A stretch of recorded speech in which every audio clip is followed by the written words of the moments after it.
All right, so we'll start with the ENT stuff, and then if we finish and we have time, we will go on and then start with pulmonary stuff. Because I don't know if you guys looked at any of the cardiology lectures. It's pretty massive. There's a lot of cardio stuff, and it's all kind of on this section. So we'll kind of boogie and get through all of that.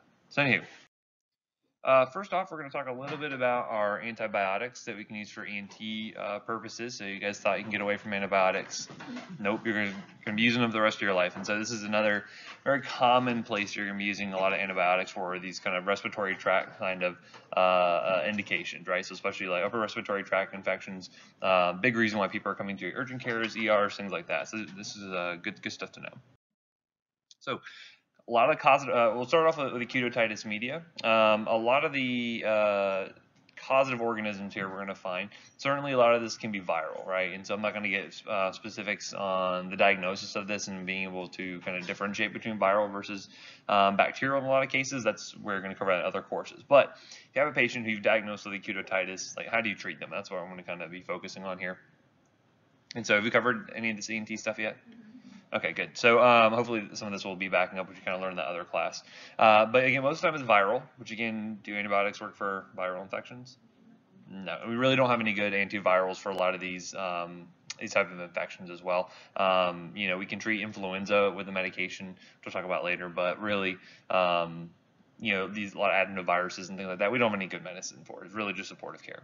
However, though, if it's going to be bacterial, the three big ones you're going to run into include strep pneumo, going to be responsible for the majority of those, H. influenza, and then Moraxella catarrhalis. Okay, so again, strep pneumo, is that a gram positive or gram negative?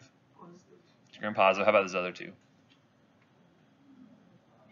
Yeah, those are gram negatives. Yeah, so again, when you're treating someone with acute otitis media, you're going to need an antibiotic that will cover all three of these, right? You don't want to just treat the strep pneumo, because what if it's going to be one of these other ones, right? So that's why you need appropriate antibiotic coverage, appropriate empiric coverage. Because do you think you culture a lot of these patients? You don't, right? So you just kind of use empiric coverage, and based on how they respond, then you know you either treated it or it failed potentially. He also said the etiology may change over time. It can change based on where you're practicing at. Resistance rates will change, things like that, especially like, you know, vaccines and whatnot. This can change over time.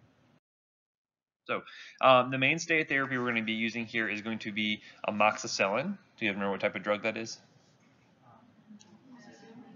Aminopenicillin, absolutely, yeah. So again, a little bit broader coverage than you see with something like just regular penicillin, right? So a little bit broader coverage. You guys don't have to remember the dosing here, but I just kind of illustrate this so you can kind of start to see and kind of get used to it. Essentially, we use high dose amoxicillin for these cases because the ability to penetrate and kind of get into the inner ear there, it can be a little difficult for a lot of drugs, and so we use higher doses, you get higher levels in that tissue, so hopefully we can get higher levels to kill the bacteria essentially. So use amoxicillin. However, though, we're starting to see more strep pneumo resistance, and this is another thing that high levels can, or higher dosing can help to overcome. Now, if you have someone who has really severe disease, or if you were fearing they have resistant disease, and again, who do you think might be at risk for having a resistant strain? So yeah, someone who's in and out of the hospital quite a bit. They might have also received what recently?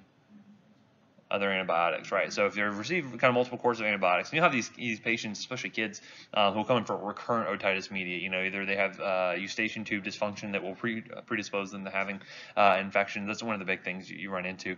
Sometimes these kids get tubes put in just in order to allow for that drainage to occur so you don't get the infection. But regardless, if you have really severe disease or you're concerned with resistant disease, that's when you can kind of up the gun that you're going to use in order to treat this, and that's when we move over to using Augmentin.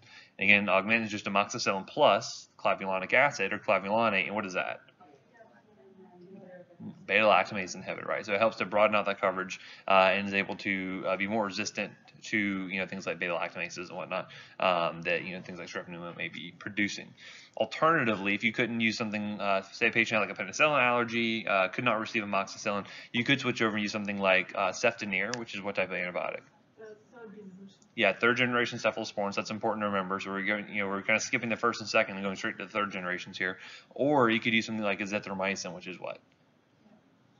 It's a macrolide antibiotic, right? So those are alternatives you can use if you had a true penicillin allergy and you could not use Augmentin or amoxicillin.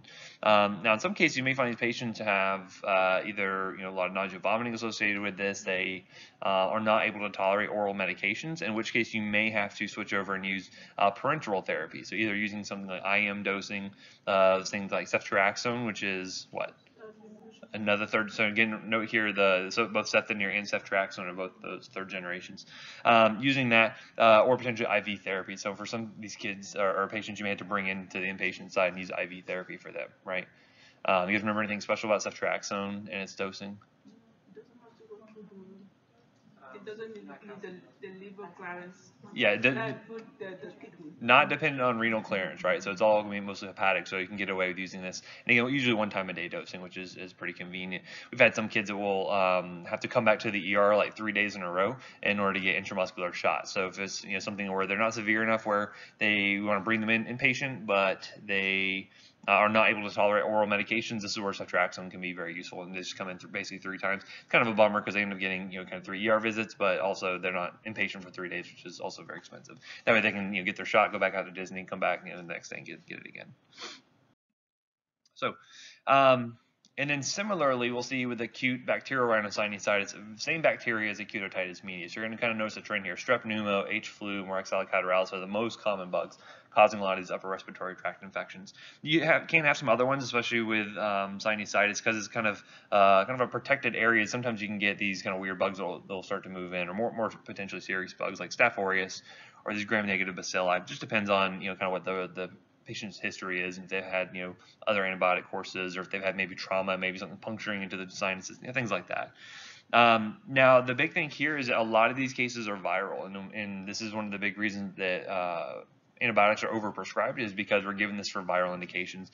And so one of the ways you can help to determine if this is truly going to be bacterial or not is by looking at kind of their symptomatology. So for instance, if they have symptoms for greater than 10 days, this really leads you to think it's more going to be bacterial. If they have, say, worsening symptoms 5 to 6 days in, that's usually another sign this is going to be more bacterial. So if you have kind of that history, it's not someone who came down with this sinusitis, say, 2 days in, that's probably going to be viral for the most part. And those patients, you can give them antibiotics and they'll spontaneously resolve and think, wow, that antibiotic really worked well, really didn't do anything. So again, these are kind of the things, this is what guidelines will kind of tell you to do if you're treating these kind of patients.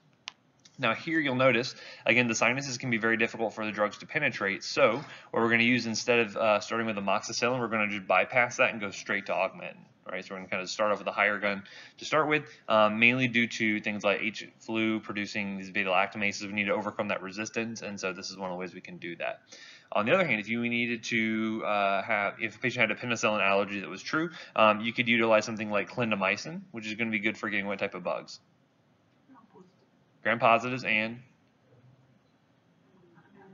anaerobes are the other big one, right? So anaerobes and gram-positives when you think clindamycin. So here we're using it more for the gram-positives, and then you would use it plus something like cefixime, which is what? Another third generation cephalosporins, kind of noticing a trend here. Or instead of that, you could just use one drug in levaquin or levofloxacin. But again, more and more resistance is developing to the fluoroquinolones because we're over-prescribing these things. So be cautious when you're administering that. Do you guys remember any patient groups you might not want to use fluoroquinolones in? Think pediatric patients, especially because that tendonitis, tendon rupture risk, it tends to be a little bit more pronounced there, right? So remember, that's one of those kind of unique side effects with the fluoroquinolones is that tendonitis, right? Okay, then switching over to acute pharyngitis, and again, I'm not going to get super in depth on like how many days to treat and all of that. Like that's going to be in other courses. I really just wanted to get focused on drug selection and why we're picking the drugs that we're picking, right? Looking at acute pharyngitis, we'll see it again, mostly going to be viruses, but the main bacteria that's going to be causing disease here is going to be this group A beta hemolytic strep. It's about 15 to 30% of cases here. And so the goal here, and again, most people, there's some people that can just carry this bacteria. They can be carriers, not really manifest any actual signs or symptoms of disease. But the main thing we want to do is help to prevent this acute rheumatic fever and any of these kind of suppurative complications of group A strep, right? So this is why we usually end up treating this for most of these patients. Nowadays, in most cases, you're going to have the availability of what we call a rapid strep test. This is basically where you can do a throat swab and get, within, say 15, 30 minutes, I think. I'm not the one actually doing the swab, but it seems pretty quick. You can get results back saying whether or not it thinks this is actually group A strep, right? And so based on that, you can say, okay, well, let's go ahead and give you antibiotics, or if it's negative, then you say, let's hold off. The thing to remember with that test is that there can be some false negatives there, so you do have to have a backup culture. So again, so if the test comes back positive, you say, yep, you got group A strep, we're going to go ahead and treat you. If it comes back negative, you go ahead and do the culture, so that way you maybe give the patient a prescription for antibiotics, say, hey, don't fill it yet, wait till the culture comes back, and if it's positive, then we will say, go ahead and fill it, and you can take it, right? So that is one way to help prevent, patients having to come back in or anything like that. So again, one thing we'll do is use amoxicillin as kind of our go-to drug for this in most cases. Again, we use once daily dosing. Again, the pharynx is not too hard to treat as far as areas go with the upper respiratory tract, so once daily dosing is fine here, usually about 10 days or so. As an alternative, we can use something like bicillin, which you remember that's that long-acting form of penicillin that we'll inject in the muscle. That's going to be good for patients who can't swallow, right? And again, they have really bad sore throat, that might be hard for them, so we'll use benzathine penicillin G for that once. It's a one-time dose, which is nice. Alternatively, if they could not receive penicillin, then we can use something like cephalaxin, which is what type of cephalosporin? Right, it's the first generation. So again, we're kind of scaling back. We don't really need the big guns here. We can use a first generation drug. Alternatively, you could use something like clindamycin or azithromycin. All that would cover that group A strep. Okay. And again, questions that might come up on the test when we cover this are going to be things like, hey, patient comes in, you diagnose them with acute pharyngitis, they have a penicillin allergy, what do you recommend, right? And so you may see something like Levaquin, you might see something like vancomycin, you might see something like clindamycin, you say, okay, well, clindamycin would be the best option, right? Again, there's multiple right answers clinically, but what's the best answer, right? So again, admitting someone for a group A strep for vancomycin treatment, while probably effective, is way overblowing it, right? So you don't want to do that. Okay, we also have some, so again, those are all either oral or parenteral therapies, mostly oral we're kind of focusing because these are mostly outpatient managed conditions. We also have some otic antibiotics that we can administer, right? So these are going to be things that are going to be directly applied to the ear canal in order to treat things like otitis externa or otitis media. And so basically, a lot of these drugs end up mixing an anti-infective plus a glucocorticoid. And what does a glucocorticoid do for us? Reduces inflammation. So if you have a really kind of like rockin' red, just swollen ear, like this can really help out with the symptoms and make the patient feel a whole lot better. So that's why we like to do that. Now here you're going to notice that we will use a lot of fluoroquinolones here. So things like ciprofloxacin is a commonly used one. There's a combo that is, I'm sure some of you have heard of, called Ciprodex, which is actually ciprofloxacin plus dexamethasone. So that's that glucocorticoid plus the anti-infective. Another very common one you're going to see prescribed is neomycin, polymyxin B, and hydrocortisone. Hydrocortisone being the anti-inflammatory there. It's called cortisporin. It's going to be a little bit cheaper option. Ciprodex is actually pretty expensive, and I'll tell you a way we can get around that cost if their insurance does not cover it. That's one of the big things we deal with a lot of our post-op tube patients after they get mangotomy. They will have to go through and check their insurance, and depending on what they have, we'll either give them Ciprodex if they covers it, or if they don't cover it, then we actually will have to use an alternative, which I'll talk about in a second. Another option is ofloxacin, again, very similar to the other fluoroquinolones. It's actually kind of a very early kind of generation fluoroquinolone. So again, we would do this for either otitis media, otitis externa. Big things to note here as far as drug selection goes. If you're going to have a reaction to one of these medications, and again, it would be kind of a local dermatitis, it's going to be neomycin, right? You guys know what type of drug neomycin is? I kind of mentioned in the derm section possibly. It's actually an aminoglycoside, so similar to like gentamicin or tobramycin. But neomycin has the highest risk for hypersensitivity. So again, if the patient says like, hey, my ear's getting really itchy, it's even more painful, like that could be a sign of neomycin hypersensitivity.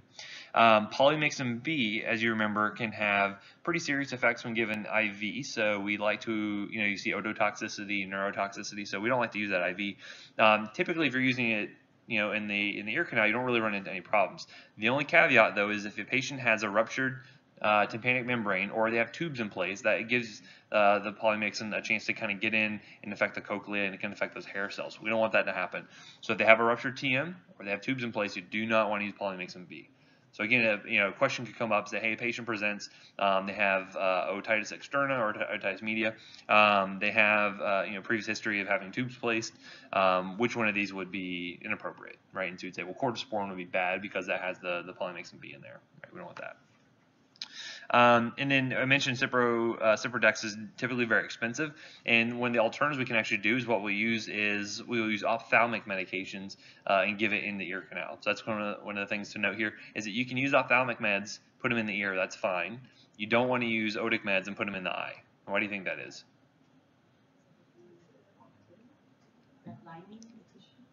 It has to do with the actual the dosage format, the actual solution that it comes in. So if you imagine the eye being very, very sensitive to pH, to tonicity, to all these different things, and so things that are formulated for the eye really only should go can really go anywhere because they're very much meant to not really irritate the eye. If I put something that's meant to go in the ear canal into the eye, that's going to be very, very painful for the patient. You don't want to do that. So in these cases, what we can do is if their insurance wouldn't cover the Ciprodex, we'd actually use ofloxacin and dexamethasone ophthalmic formulations, which are pretty cheap, and are having to give 2 drops instead of 1. But this way, you can just apply that to the ear, and that's one way that we can get around the insurances. So sometimes we have to be a little tricky to make sure we're kind of taking care of our patients, because again, if a patient can't afford the med, compliance is not going to be happening because they're just not going to buy it, right? Okay, moving into a few antifungal meds we'll run into for ENT purposes. Ketoconazole is a very common one. We kind of talked about. Have we covered any antifungals yet? Some of my classes end up kind of meshing together, so it's like a like deja vu sometimes. But okay, so I'll talk about these. So anyway, so ketoconazole is a very common anti-infective use. Sometimes we'll see this used topically, but here what we're going to see is that it works by altering the fungal cell wall permeability by basically affecting CYP450.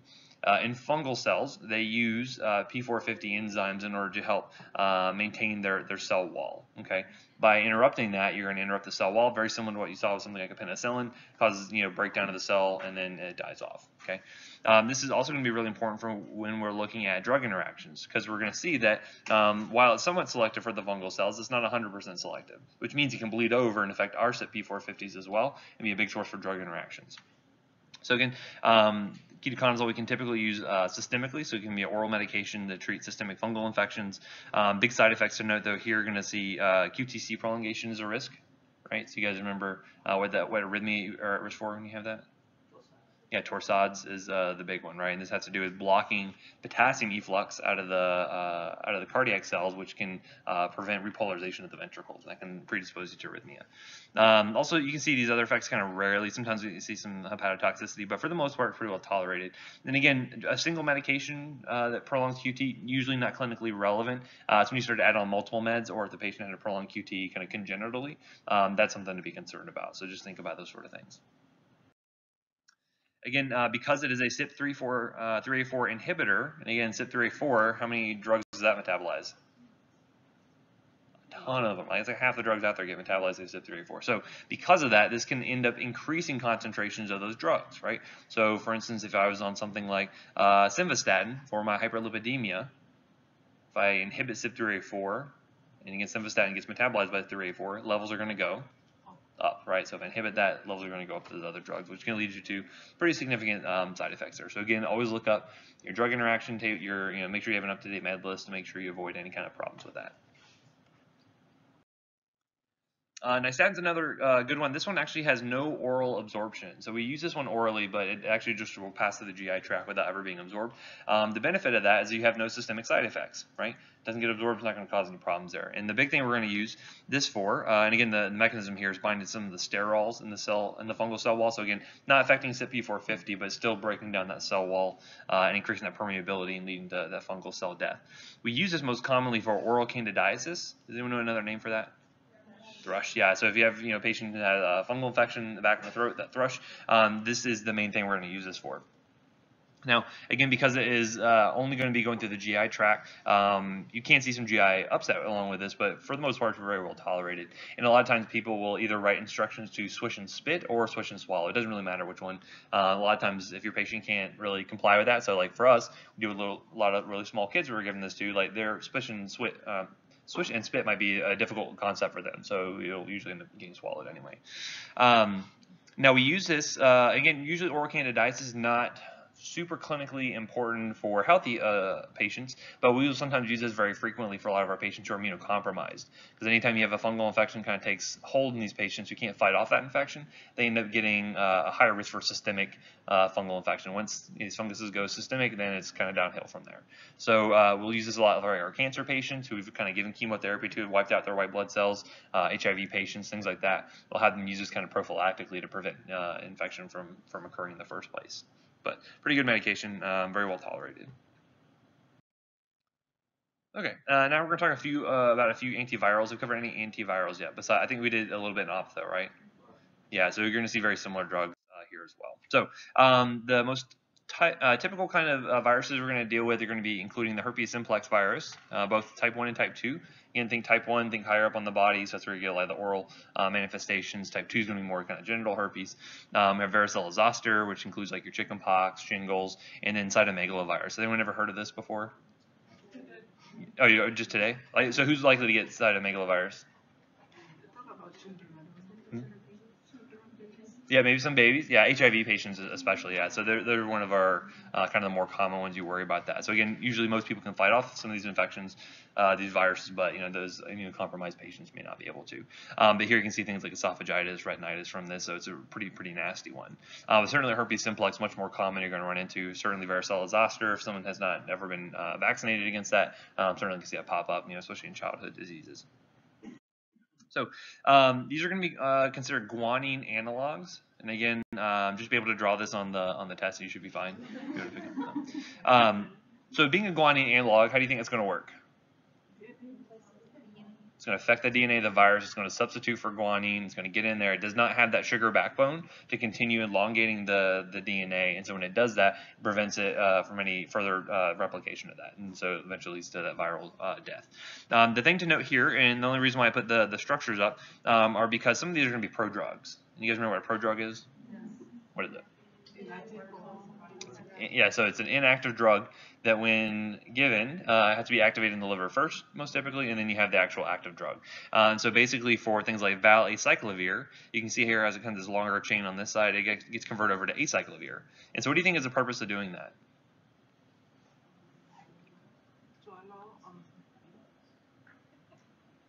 Why not just give the Acyclovir? Helps with bioavailability. Probably money too, that's probably another one. But bioavailability is the big thing. So again, Acyclovir has really poor bioavailability, meaning it has a low percentage of what you take orally gets into systemic circulation. Instead, we can give a prodrug, which basically, use the analogy, is kind of like a Trojan horse to the liver. Basically kind of sneak into Valacyclovir, the liver tries to break that down, and then now you have Acyclovir, the actual active drug, gets absorbed systemically, and then you can fight your infection, right? So Valacyclovir is to Acyclovir as Famciclovir will be to Penciclovir. Right, so again, this is the prodrug, this is the active drug. Valganciclovir is similarly to Ganciclovir. So some of those kind of make more sense. So with the bioavailability issue, why give anything on the left column? Like, what's the situation like? Could either be a cost thing, or these were kind of the progenitors, right? So before we knew about prodrugs, or before we developed those, this is what we had, So you were dosing accordingly, like you'd have to increase your dose, obviously, in order to overcome some of that stuff. And so we still use Acyclovir. It's much cheaper than something like Valtrex or Valacyclovir is. And so again, insurance coverage, lots of things like that could be kind of disposing you to picking one drug versus another. Yeah, you have to basically, if you're looking at kind of equivalent doses, it kind of accounts for that, essentially. So again, the guanine analogs lacking that sugar moiety is going to be able to basically prevent further DNA, kind of adding more base pairs onto that the viral DNA. So we will use Acyclovir and Valacyclovir. So again, Valtrex, Zovirax. We'll use this most often for varicella zoster or herpes simplex. These are probably the most common ones you're going to run into. The other ones get used either as backups if you have, like, say, resistance develop, or if you have things like cytomegalovirus. So this is mostly going to be used for varicella and for herpes. Now you will see resistance develop because the viruses can start to, they can rapidly evolve. They can rapidly develop resistance by developing these kind of altered enzymes, things like that will actually overcome the ability to utilize. So this is when you might have to say, okay, well, Valacyclovir is not going to work. Let's move over to something like Ganciclovir. And I've seen that occasionally with some of our more kind of immunocompromised, really kind of sick patients, like in the ICU and whatnot. But here, looking at the bioavailability, again, 22% for Acyclovir versus 70% for Valacyclovir, right? So that's kind of a big increase there. A lot better levels you're going to achieve with a smaller dose, essentially. So a lot of adverse effects with these drugs. They're not super well tolerated as compared to a lot of other type of medications, but you see a lot of nausea, vomiting. It's understandable. The big thing here is you want to really maintain hydration because these drugs are going to be eliminated through the kidneys, and they have a tendency. Because again, if you think about if someone has really bad outbreak of herpes, especially like oral herpes, like that swallowing may be difficult for them, like it may be hard for them to keep hydrated. You can find issues to where they get dehydrated and the drugs can actually crystallize out in the kidneys. If that happens, that can lead to an acute kidney injury, can lead to decreases in renal function. Usually reversible, but again, it can lead to some potentially irreversible complications there. So we like to watch for that. Again, these have to be renally dose adjusted, so you do have to watch for that. Make sure you're dose adjusting before giving the medication. And then you can also see some issues with CNS effects, so kind of ultramental status, risk for seizures, things like that. So that would be more likely if you didn't dose adjust based on renal function and they got really high levels essentially. And of course, if you had someone who had, say, like a herpes encephalitis, they had herpes that had gotten up into the CNS and causing ultramental status to begin with, sometimes you don't know, well, is it the disease is causing them to have ultramental status, or is it the medication I'm giving them? And so it's important to understand the side effects, so that way you can point out, well, maybe it's the medication, maybe we should try something else to see if it improves. And that can kind of give you your answer there. Now, a big thing with antivirals is the sooner you can give them, the better. You typically see a lot of drop-off of efficacy as time goes on for a lot of these. So again, as soon as symptoms start to pop up, this is when you want to start giving the medication, usually within 24 hours, within 48 for sure, but after that, you start to lose a lot of that benefit there. The other really important thing to note as well is that, can you take these medications and can you still potentially spread it to someone else? 100% right. So that's one of those things that patients may not realize is that they think, hey, I'm taking medication for this, I'm not going to be contagious anymore. Not the case. You can still have viral shedding that's occurring there. Depending on the situation, you may see some people, for instance, say take just prophylactic therapy just kind of all the time. So that way they will prevent outbreaks from occurring in the first place. Other people may just try using it just for when the outbreak actually happens. But again, that's a really good education point to make sure they know that even if you don't have visible signs, even though you're taking medication, you can still potentially spread it. So.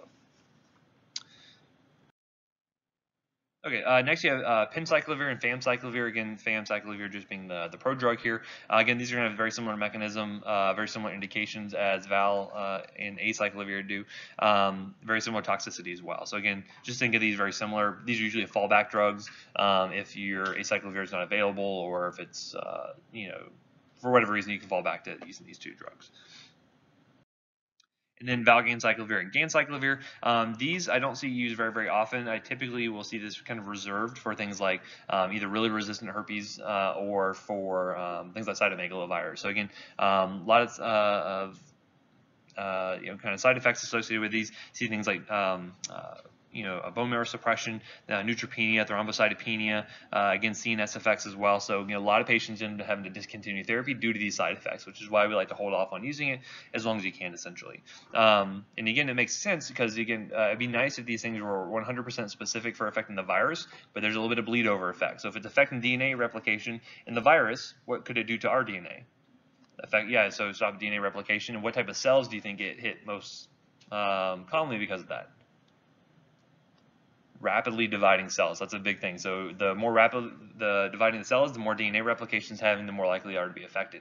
So that includes a lot of your anything coming from the bone marrow, right? So all your white blood cells, red blood cells potentially can be affected here. What other cells do you think are commonly or kind of frequently replicating? Skin, yeah, skin's another big one. GI tract, the hair.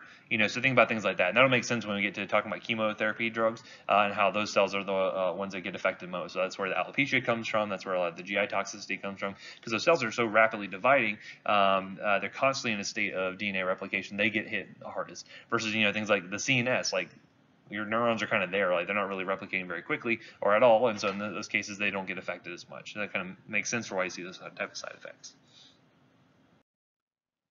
Foscarnet's another one that we will hold back and use only in some rare instances. This one is working as a different mechanism. Basically, it's a pyrophosphate derivative that is going to inhibit the actual DNA polymerase itself. So it doesn't really get incorporated in the DNA, but it prevents the activity of the enzyme itself.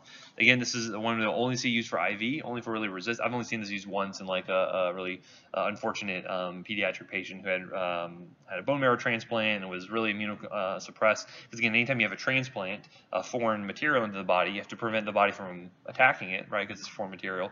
So you have to immunosuppress them essentially with things like glucocorticoids and other things like that. They're the ones that are likely to get these really rockin' viral infections and fungal infections. So we hold off on this. Though one of the big things you see is it actually will chelate cations. And so what do you think that means when I say chelate?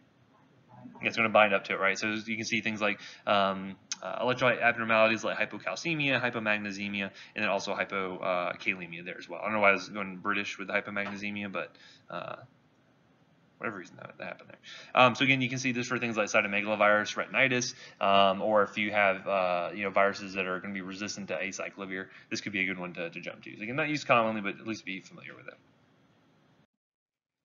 A lot of side effects associated with this. Again, renal impairment you can see here, CNS effects as well. So again, like to hold off as much as you can.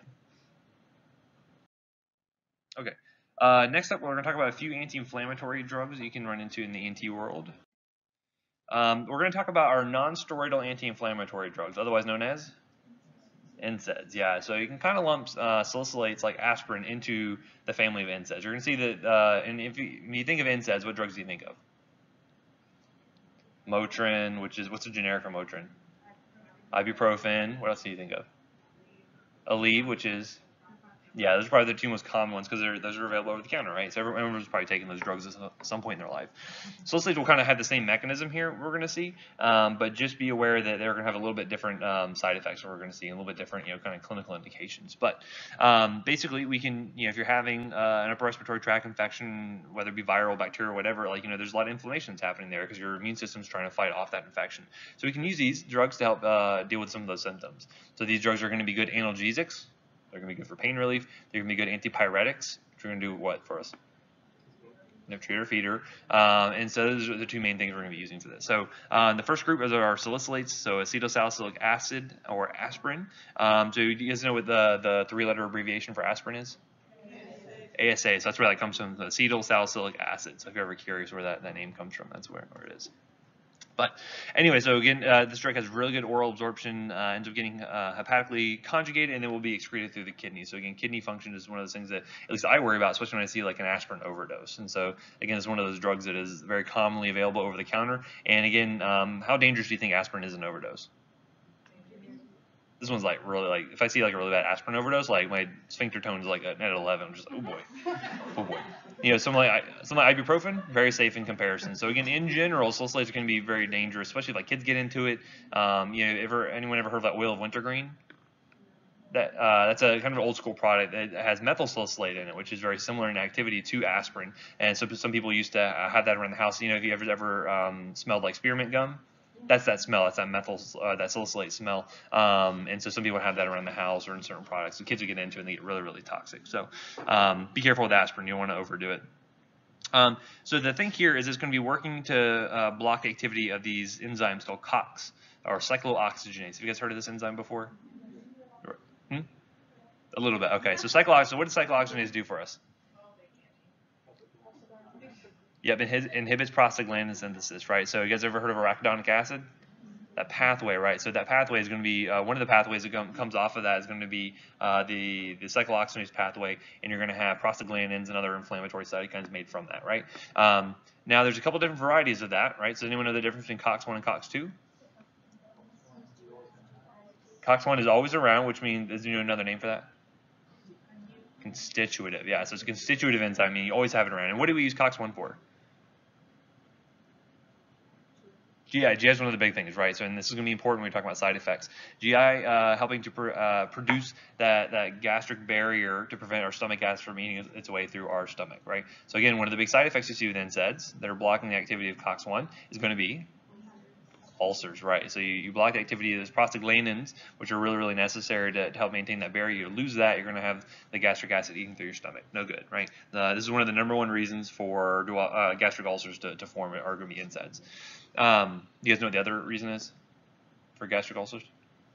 It's a bacteria. Yeah, H. pylori is the big one there. So you guys ever heard of how H. pylori was discovered?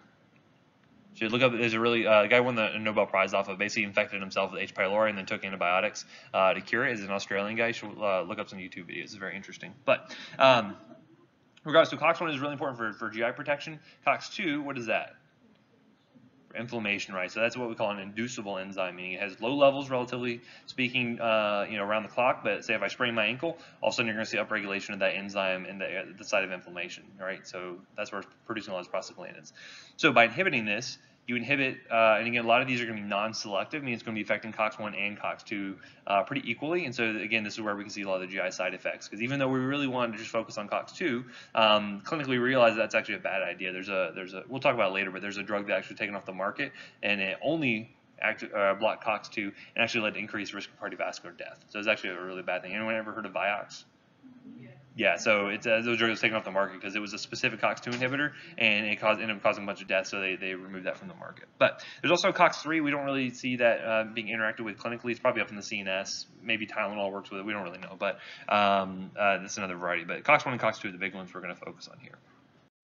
So now, I only put this slide here. I kind of put the different dosages to kind of give you an idea of kind of the range of effects you can see with salicylates. And basically, one of the big things we'll see is that that when you have cyclooxygenase, it's also really important for platelet function. Why is that?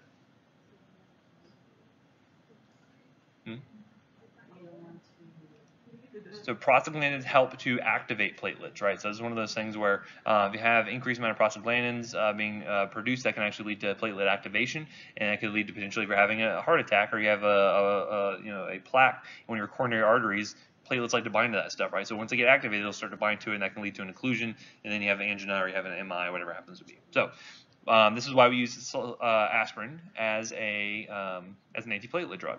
Now, the big thing to note between aspirin and your other NSAIDs, things like your ibuprofen, is that aspirin is an irreversible inhibitor. So what does that mean, do you think? Yeah, once it binds to that cyclooxygenase, it is stuck there, and it's going to be there for the lifetime of that platelet. And again, platelets, they don't even have a nucleus. They can't really make new products for themselves. So again, once it interacts with that cyclooxygenase, it's going to be there for the lifetime of that platelet. And the only way to reverse that effect, you got to get new platelets, right? So you can either infuse them or wait for the patient to produce them themselves. This is why you can get away with using very low doses. And you know what's the typical dose for like cardiac protection? Even lower than that. 81 milligrams. Like you can use a baby aspirin a day. And because as you continue taking the low dose, any new cyclooxygenase in those platelets is going to be affected, right? So once it binds it up, then that platelet's done, right? As you're continuing producing new platelets, that low dose aspirin is going to be able to effectively block those. And those are good antiplatelet drugs. That's why we give it in cases of MI and things like that. So other side effects that we worry about is the fact that also because you're inhibiting platelets, that also increases your risk for bleeding, right? So if my platelets are not able to be activated, and again, there's multiple pathways to activate platelets, but prostaglandins are one of them. If you inhibit that, you're going to see more likely to see bruising, more likely to see bleeding, right? So that's an inherent side effect with these drugs. So nutritional education for a patient, you don't want them to eat like greens that will kind of like thin your blood. So the thing with green leafy vegetables is they have a lot of what vitamin? Vitamin K, right? So that is really important in the liver to help us produce clotting factors. We have a whole section on this later on. We'll talk about it pretty exhaustively. But that vitamin K is useful to produce clotting factors, right? So that's actually going to be pro-clotting, right? It's going to be it's going to thicken the blood, if anything, right? The problem is when you have a drug called warfarin on board, that is a vitamin K antagonist, that you'll see there's kind of a relationship between the amount of green leafy vegetables the patients are eating, the vitamin K they're intaking, and the warfarin dose they're going to receive.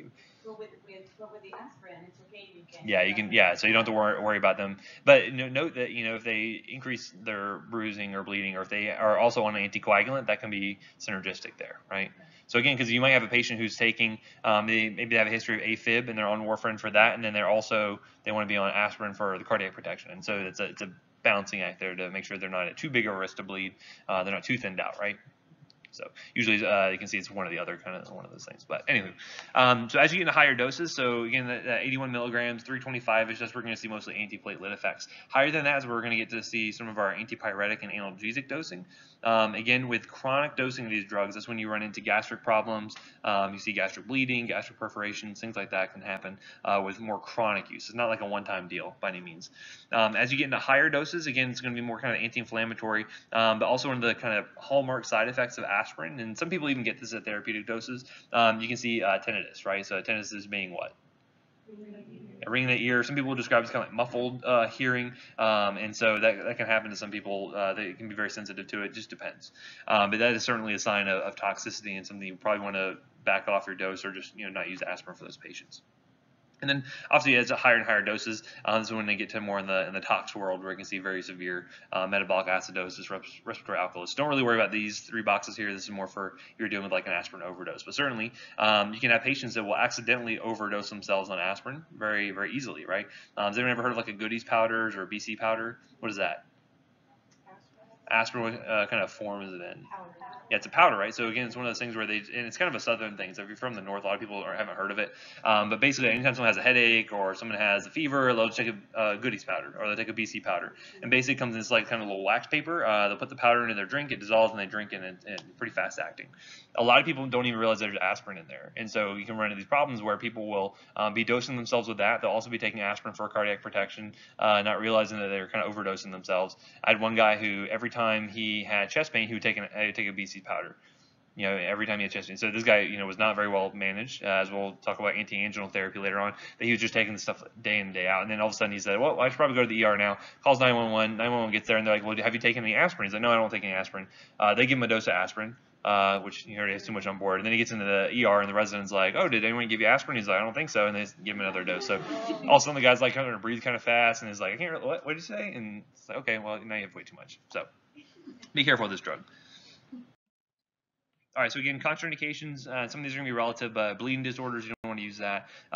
In pregnancy, you typically avoid NSAIDs. We'll talk about why that is in a little bit later, but typically you avoid these in pregnancy. There may be some benefit to some hypertensive patients, but not commonly done. And this is one of the big things to know here. It's a very unique kind of thing with salicylates, is you do not want to give it to kids less than 16 who have a viral illness, right? So think about things like chickenpox or influenza, anything like that. You want to avoid this due to this thing called Reye syndrome. Anyone ever heard of this? Hey, okay, just today. There we go. Perfect. See? This is why we try to time these things up. So what is Reye syndrome? You're like, I don't know, just bad. I've already wiped it out, that memory.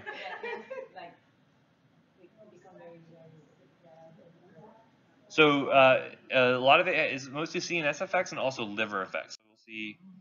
So it's very, very dangerous. It used to be like a huge, huge cause of mortality in kids because a lot of people would be dosing them with aspirin and didn't have a lot of other good agents, and they would, they would end up having this Reye syndrome. They wouldn't even know what was going on. They just think their kids are just sick, So these kids would end up developing this really bad fatty liver, and they'd have this really bad encephalopathy, and they'd die, right?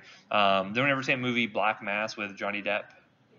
There's a case of Reye syndrome in that, so if you watch that, you'll get a feel for it. And so it's interesting, like hearing from a parent's perspective. They're like, I don't know, he was sick, he had a fever, I just kept giving him aspirin, just like I was supposed to, just like I would take, and then they do not realize that kids can't get that. Basically, what you see hepatic injury, a lot of hypoglycemia, because where's a lot of our glucose in our bloodstream made at? In the liver, right? So if you have bad liver function, you're going to have hypoglycemia. You can see that, and it's kind of progressive CNS damage. So really, really bad stuff. There's several stages to it. So again, I'm not going to ask you specific stages on here, but you can kind of see, again, starting with rash, this is encephalitis, hyperventilation, all these bad things, and eventually, seizure, coma, death, essentially is kind of the triad at the end there. So this is where like a lot of education is really important. Make sure patients are not receiving this if they're less than 16 years of age. And why do I keep Pepto-Bismol on the slide? It has aspirin, right? Because what is Pepto-Bismol? You're like, I don't know, it just has aspirin in it, right?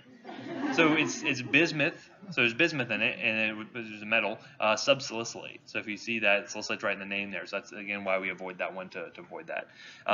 You guys know if you ever have someone take Pepto-Bismol, if they get a radiograph done afterwards, you can actually see these like little punctate marks all over the radiograph, the X-ray, due to the bismuth that's in there because it's radio opaque. So if you ever see that, that's usually, ask them if they took Pepto-Bismol recently, and that's usually what it is.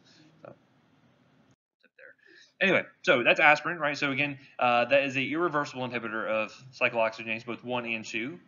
We're going to now move into our other NSAIDs. And we're only going to talk about a few here. These are most of the over-counter varieties. When we get into the rheumatoid section, we'll talk a lot more about other like prescription-grade NSAIDs. But ibuprofen or Motrin, Advil, lots of brand names for that one, is going to be used as an anti-inflammatory, analgesic, antipyretic. Right? So good for everything. Again, this one is only going to reversibly inhibit COX-1 and COX-2. That means once drug levels drop down, your platelets can function again. So you're going to see a transient effect on bleeding, but it's not going to be long lasting, right? So I just take it for a headache that I have. I'm not going to see a lot of risk for bleeding, bruising a day down the road, right? Versus aspirin, which is going to be more permanent until you can recycle those platelets. So now notice here that this is going to be pregnancy category C/D. Does anyone cover pregnancy categories with you guys? We'll talk about this a little bit towards the end of the section, but basically there's A, B, C, D, and X ratings. We're kind of moving away from that now, but we'll talk about what those mean. But basically, typically avoid NSAIDs in pregnant patients, right? Does anyone know why? Has anyone ever heard of why we avoid that? So you guys familiar with the ductus arteriosus? What is that? Yeah, so it allows for mixing of blood flow in the fetal heart, right? So again, fetal blood flow is vastly different from born people, essentially, and so people who have been born. And so you're going to find that over time, when that fetus is born, that it will close that ductus arteriosus, right, and then will allow for kind of more normal flow like what we have. Because again, you want blood to go to the lungs and back to get oxygenated and then back to the body. But for fetuses, like they don't need to do that quite as much because the mom's providing all the oxygen for them. So what you can see is if you give an NSAID, one of the things that keeps that ductus arteriosus open is prostaglandins. Okay, so if I inhibit that with an NSAID, those prostaglandins start to go away. And then you're going to see premature closing of that. So now all of a sudden you're changing the fetal blood flow, and that can be very deleterious to the fetus. So we don't want to do that, right? What's interesting, though, is you can have some kids that will come out and they will actually have a patent ductus arteriosus that actually doesn't close on its own. So you know what drug we give them to close it? We can use IV ibuprofen, right? Or indomethacin is another good one. But yeah, so actually we'll give them IV ibuprofen in a lot of cases to help close that up. Either that or like surgical ligation, but this is a nice, less invasive way to do it. So be aware of that pregnancy recommendation to kind of avoid this for the most part. Let's see. So again, gastric, duodenal ulcers, perforations, bleeding, this is kind of one of the big causes for those. It is usually due to NSAID use. If not, it's probably going to be H. pylori or something. So you can see some issues with that. And again, recognize the mechanism for that. Now, another thing you see here, edema and fluid retention. Now, why do you think that is? Anyone know where else prostaglandins are really important for helping maintain kind of blood volume? The kidneys are going to be really important, right? So, have you guys covered any nephro stuff at all? Okay, so I'm going to try to draw a picture here. It's going to be bad. Okay, so let's say you guys are familiar with the glomerulus. Okay. So here's my really poor glomerulus, kind of Bowman's capsule, right? And so let's say blood flow is going to come in this way. We call this what arterial?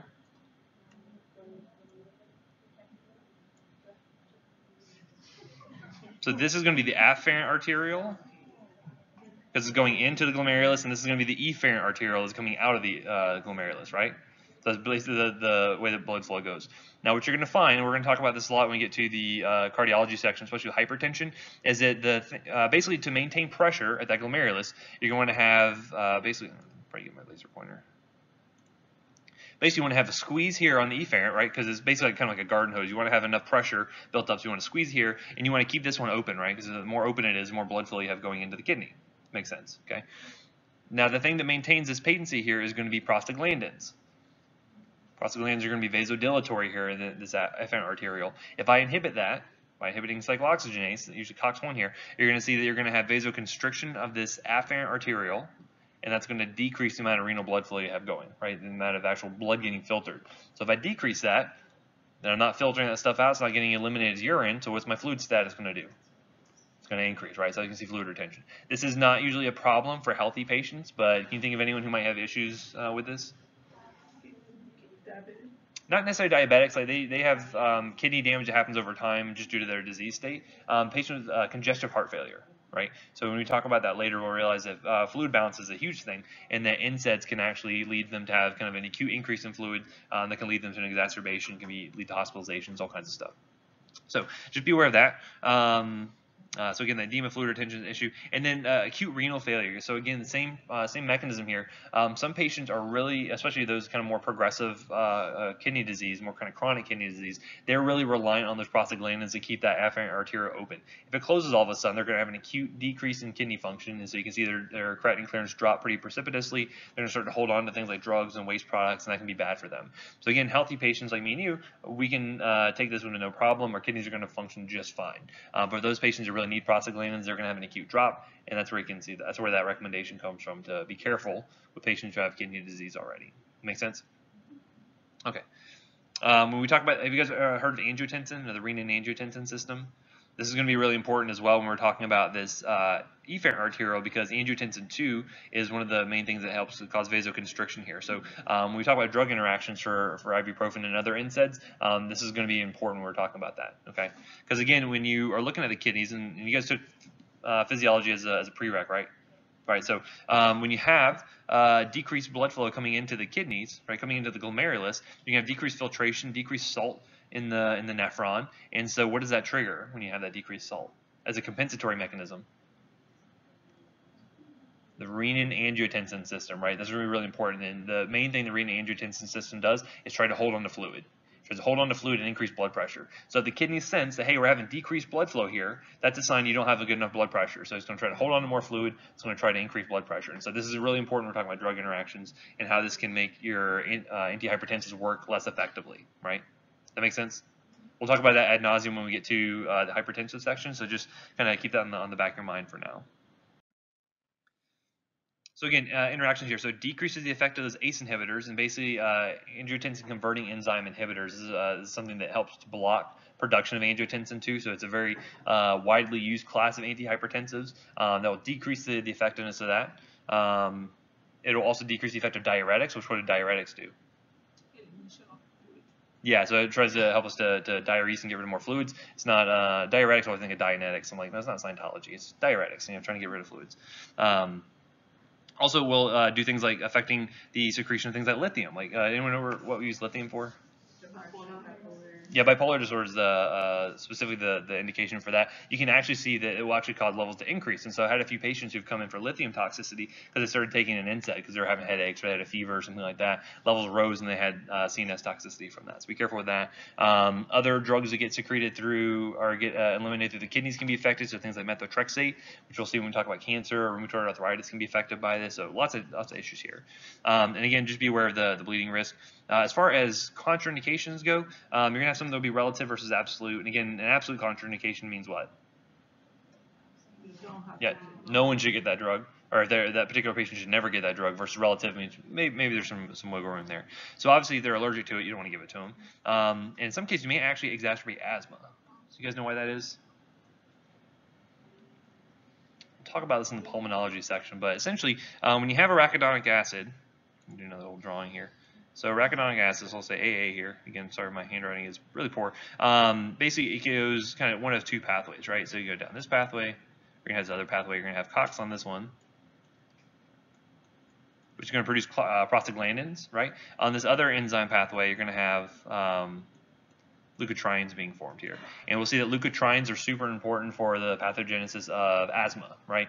Leukotrienes are going to be bronchoconstrictive, which means that if I have something that is kind of shunting, so if I'm blocking this enzyme, I'm going to start to shunt the process here where arachidonic acid is going to primarily go down the leukotriene pathway, which for some susceptible individuals maybe manifests as an asthma attack, right? So that's one of those things that if you ever have someone who has an asthma or has ibuprofen allergy, and they said they have an asthma attack, that's what it is. It's not really anaphylaxis. It's just they're more predisposed to this kind of leukotriene-mediated bronchoconstriction, right? So always ask that question if you ever hear of someone with an NSAID allergy. That might be what it is they're dealing with. Let's see, anything else? So again, just be careful with patients who have renal dysfunction. You can worsen that transiently. If they have a history of stomach ulcers, again, this is probably NSAID related. Probably avoid that for those patients as well. Okay. All right, so going with Tylenol, otherwise known as Acetaminophen. So this is another very common over-the-counter. Most people have probably taken this at some point in their life. And one of the big things to note here, a lot of these over-the-counter drugs is be careful. If someone says Tylenol, you might automatically jump to thinking acetaminophen, but Tylenol is a brand name and it gets applied to lots of different things. There's Tylenol PM, there's Tylenol cold, there's Tylenol X, Y, and Z. Same thing for NyQuil, same thing for Motrin or Advil. There's lots of different varieties of different flavors of the product, which can contain different drugs. So just because someone says, hey, I take Tylenol, make sure you kind of inquire what type of Tylenol is it to make sure you know what drugs are specifically taken. Now, if you ever wondered where the name Tylenol actually comes from, it actually is coming from the chemical name. So para-acetylaminophenol. If you take out the TYL and the ENOL here, you actually get Tylenol, right? So yeah, so just kind of just lumped it together. So and then you guys know the letter abbreviation for acetaminophen? APAP, yeah, so that actually comes from this as well. Acetylaminoparaffenol, you get the A, you kind of jump to APAP, right? Does anyone know what someone from England would call this? Paracetamol, yeah. So if you ever hear someone talk about paracetamol, that would be the thing you can you know that is Tylenol essentially. Being in Orlando, being kind of in a travel hub, we have a lot of people coming from South America, a lot of people come from Asia, a lot of people coming from Europe, all over to come to Disney, right? So when they get sick, they come see us, and so there can be lots of drugs you have to like go and start to try to translate for. I remember trying to figure out these Brazilian antibiotics to figure out what the heck drug it was. Some of it you can kind of guess based on the name, especially like Spanish to English. Some of that I can kind of guess, but there's enough. When it goes into Portuguese, that's when I have to start getting my Google Translate to figure out what the heck they're taking or how much they're taking, what the instructions were. Mm-hmm. Yeah, it'd be the same. So 14 doses is going to be kind of universal for let's like European or like more hardy or something, and they need more. I don't know. But anywho, so again, this one's going to be a good analgesic and antipyretic. Keep in mind here that we're not going to use this as an anti-inflammatory. Okay, so this is kind of the big difference in use between ibuprofen, something like that, and something like Tylenol, is the anti-inflammatory properties. This one, we don't have a full sense of the mechanism. Some people postulate it might be working more in the CNS on COX-3, but we don't have a full idea of that. But basically, if you sprain your ankle and you have kind of local inflammation right there at the site, Tylenol's not going to be the best option for that. Something like ibuprofen's better because it's able to affect the COX-2 that is induced when you have a kind of an acute inflammatory reaction like that. This is much better as an analgesic, especially for things like headaches and whatnot. It's better, good as an antipyretic because it's working more in the CNS, right? It's not kind of working peripherally like ibuprofen will. And again, this is very well tolerated for the most part, but if you were to say someone were to overdo it and take too much Tylenol, what's the main organ that gets hit? Yeah, the liver is always going to be the biggest thing, and that's why we put this recommendation here not to exceed 4 grams in 24 hours. Some people even recommend going lower than that. Some people even say like 3,000 milligrams because people who are chronically taking the same 4 grams every single day, they've even seen some damage done to the liver over time, right? Especially if patients have pre-existing liver conditions or like chronic alcoholics, things like that, they also need lower doses as well because they're more predisposed to damage, right? So be careful with that. And also the other thing is that Tylenol is oftentimes found in combination products. So does anyone know what the most widely prescribed opioid painkiller out there is? Percocet and Ultracet, not quite so much. Lortab. Lortab's a big one. Yeah, Percocet's kind of a little bit behind Lortab, but Lortab is huge, right? And that contains what 2 drugs? Hydrocodone and acetaminophen, right? So the patient doesn't know that. They may start to take the hydrocodone, acetaminophen, and then they'll take Tylenol as well, right? And so that's where they need to be educated to make sure they avoid that. Now, things like Lortab and Percocet, they used to come in it's like 5 milligrams of hydrocodone and 500 milligrams of Tylenol. They've actually lowered that recently. So now all of those come in 325 because we know that risk of hepatic damage. People, they're self-medicating and getting into some big problems there, right? So again, just be careful. Make sure they are well aware of which products actually contain Tylenol. They don't take too much. So again, chronic alcoholics can end up having issues with this. This is not going to be something where if I take a shot of whiskey and then take a Tylenol, my liver is going to explode. It doesn't happen like that. It's more of a chronic problem that you run into over time. So just be aware of those chronic alcoholics. And again, really no contraindications. Very well tolerated. If you did have aches and pains in a pregnant woman, like this is probably the drug you're going to be going with. That's kind of one of the few drugs they kind of safely recommend for pregnant patients. We'll talk a little bit about that later in kind of like female studies stuff. Okay, next we're going to talk about kind of another group of anti-inflammatories. This is more specific because these are going to be the antihistamines. So obviously these are going to be blocking the effect of histamine. And we know that's really important important in the role of inflammation, right? Histamine gets sent out from a lot of our degranulating cells like mast cells and things like that. They're going to be responsible for a lot of systemic effects, things like redness, because they cause vasodilation. You can see this kind of wheel effect due to edema. And again, that's related back to that vasodilation and the capillaries becoming more leaky, so fluid can leak out of them essentially. And that flare, that kind of redness around there, and a lot of that can be related back to that vasodilation as well, right? So those are typical things. Anyone ever been stung by a bee or bitten by an ant, like that, you see that wheel and flare kind of reaction that occurs there. A lot of that's related back to histamine. There are other stuff as well, like serotonin, antiplatelet factor, things like that, but mainly histamine is the primary one we're talking about here. You can see there's several different receptor types for histamine. There's H1 and H2. There's also an H3, which we're not going to really focus on here. But the big thing to note is that H2 is primarily, when we're talking about drug effects, is going to be in the GI tract, right? So have you ever heard of like ranitidine or Zantac? That's an H2 blocker, and those are really good for things like GERD or gastric esophageal reflux disease. Okay, we'll talk about that in the GI section a little bit later in this class.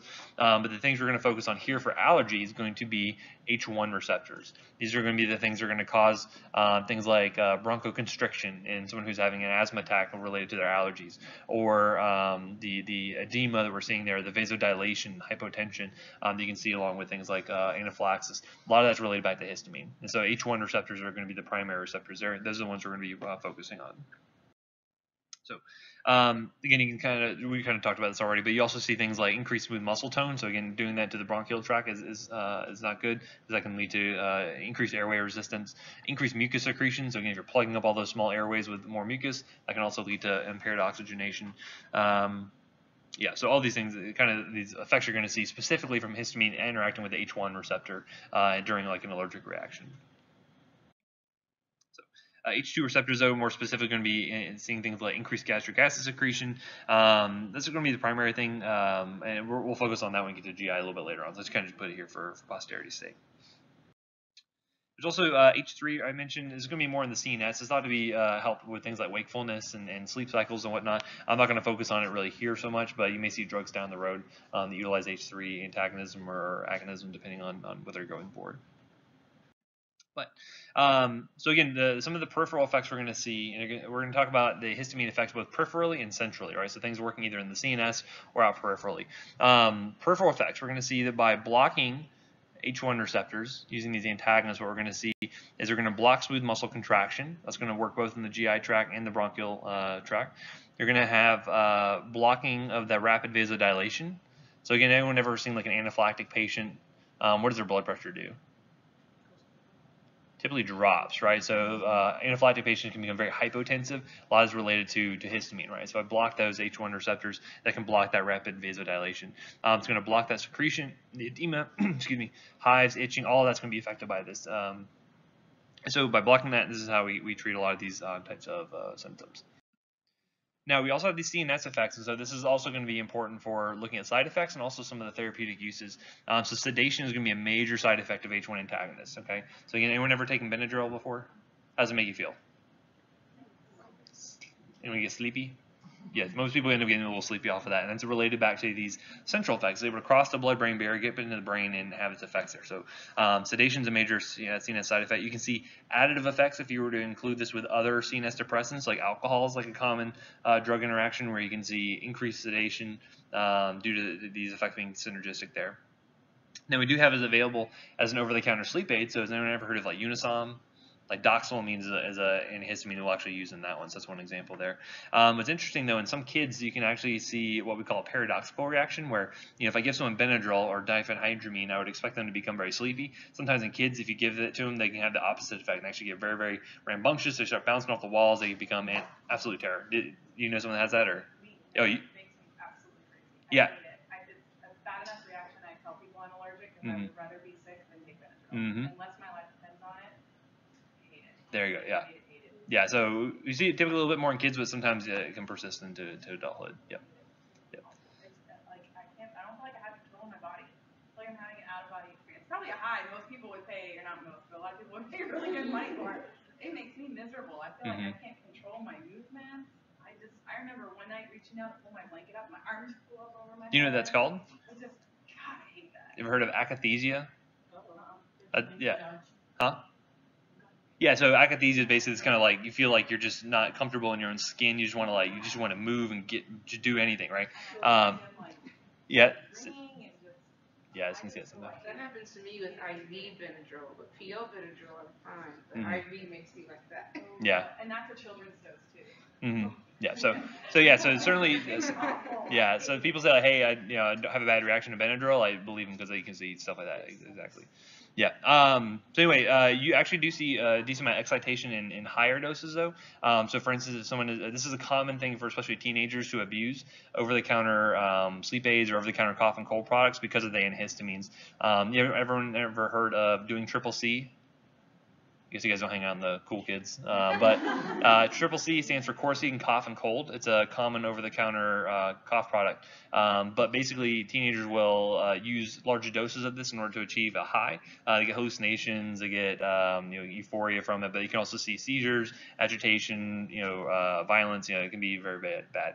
I've had some patients we've had to give, usually. Like to treat a seizure, there's a drug we have called Ativan or lorazepam. I can give 2 milligrams of that and treat a patient's seizure and keep him from seizing. We had this one kid who did a huge dose of triple C, came in, and it took him 14 milligrams just to get him asleep, just where he's still moving around, but he was so treatment resistant because this stuff can be so nasty and overdose. So be careful of that. And again, it's usually teenagers because again, it's very available, it's very cheap. Usually they don't have a whole lot of sense to stop them from doing that. So the big thing to note, though, is there's kind of 2 generations of antihistamines. There's first generation, which is going to have a very easy time crossing the blood-brain barrier. And I'll show you kind of the divide here in a slide or two when you get to the actual agents. There's second generation as well, and these are going to be better because they actually have a permanent charge on them, and having a permanent charge on the actual molecule prevents it from crossing the blood-brain barrier very easily. It decreases the lipophilicity of it, essentially. So these are only going to have peripheral effects. You're not going to see a lot of the sedation associated with second-generation drugs. Okay, so we'll talk about those in just a minute, which ones fall into that category. So other non-specific effects, and this is good for patients who have things like vertigo and things like that. This is where you can see some of these drugs being used. They have some good antiemetic properties. Again, this is only going to be related to the first generation drugs that can actually work in the brain. So it has some antiemetic properties, so it can help with things like motion sickness. It has antimuscarinic properties. So has anyone ever taken Benadryl and got like very dry, they get like dry mouth, or if they had like they're taking it because they're having like rhinitis, like all of a sudden dried up your nasal mucosa? That's one of those effects there, and is due to it blocking the effects of acetylcholine of those muscarinic receptors, right? And so you guys ever heard of a mnemonic to know what muscarinic effects are? Sludge is one we used to use, but now I like to use dumbbells. Basically, cholinergic activation of those muscarinic receptors causes you to basically express fluids every single orifice on your body. And so you have dumbbells, which is good because it stands for defecation, so it increases GI effects, peristalsis, urination, meiosis, right? Because you see that meiotic effect there. It has bronchorrhea, bronchoconstriction, and then we have emesis, lacrimation, and salivation, right? So those are all things that happen when you activate the muscarinic receptors. When I block that, you have the opposite effect. It's just kind of a drawing effect that happens there, right? So again, antiemetic effects are going to be more focused on this antimuscarinic activity, and it's going to be blocking those muscarinic receptors on the chemoreceptor trigger zone, and that's going to be one of those things that are responsible for initiating nausea and vomiting in people. Anyone ever heard of Phenergan? Promethazine. That's kind of an older school drug that we use. It has a very strong antimuscarinic activity. It's very, very good for motion sickness, right? It's also very sedating, but it'll be very good for treating that. One time I had a really bad cold, and I was just copious amounts of snot being made. And my aunt, who I was living with at the time, she was like, "Hey, I got some Phenergan here." I was like, "I guess I'll take it, whatever." I mean, I'd never had the best sleep in my life until I'd taken that drug. I was out for like 10 hours straight, but man, I was dry as a bone when I got up and had like a little bit of nosebleed and stuff because it's so potent, right? Also, did not vomit anymore, so that was also another very good thing. So Phenergan's very good for that. Antimuscarinic activities, though, again, decreasing nasal bronchial secretions, that can all be very good to dry out the patient if that's one of the problems we're having. Okay, so our indications we're going to use this antihistamine for include allergic reactions. So we're having things like allergic rhinitis, urticaria, insect bites, drug hypersensitivity, anaphylaxis. These are all going to be used, good indication for this. Patients with motion sickness or any kind of vestibular disturbances can be another indication. OTC sleep remedies, as I mentioned, the anaphylaxis used there. Again, adverse effects, sedation. Again, that's probably why some people are actually taking the drug, but it can be inopportune for other people, especially if you're like, for instance, I'm sick, but I need to take a test in the morning. Is Benadryl going to be the right drug for you? Perhaps not, because you can get really knocked out. You're going to be really groggy in the morning. You might do way worse on that test, right? So that can be one of those things you have to worry about. Again, urinary retention, dry mouth, blurred vision, all that can be related back to the antimuscarinic effects. And again, that's going to be specifically with the first generation drugs, right? So those are the ones that actually get into the brain and can work.